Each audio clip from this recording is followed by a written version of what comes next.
ഇക്രു, ഞാൻ ചോദിക്കുന്നതിന് സമാധാനം പറഞ്ഞ ഇക്രുവിന് ഞാൻ എത്ര ചപ്പാത്തി വേണേലും തരാം. തരുവോ? ഇക്രുവിന്റെ അച്ഛന്റെ പേരെന്താ? അച്ഛൻ. ഫസ്റ്റ് പേര് കൊച്ചച്ഛൻ എന്ന് പറയാത്ത ഭാഗ്യം. കൊച്ചച്ഛൻ സ്വർഗത്തിൽ പോയി എന്ന് അച്ഛൻ പറഞ്ഞ. ഓ, തട്ടി പോയില്ലെങ്കിലേ അത്ഭുതമുള്ളേ. ഇതല്ലേ സാധനം. ഞാൻ ചോദിച്ചോണ്ട് അയ്യേ, ചീത്ത കുട്ടിയാവല്ലേ ഇങ്ങനെ. ഇക്രുവിന്റെ അമ്മയുടെ പേരെന്താ?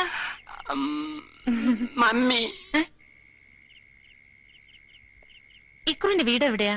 അങ്ങ് ദൂരെയാ. ദൂരെന്ന് വെച്ചാ? സന്ദീപിന്റെ വീടിന്റെ അപ്പുറത്ത്. സന്ദീപിന്റെ വീട് എവിടെയാ? ലവല്ലിയുടെ വീടിന്റെ ഇപ്പുറത്ത്. അവിടെ പശുമ്പ ഉണ്ടല്ലോ, കുത്തുന്ന പശുമ്പ. ആന്റി കണ്ടിട്ടുണ്ടോ? ആന്റി കണ്ടിട്ടുണ്ട്.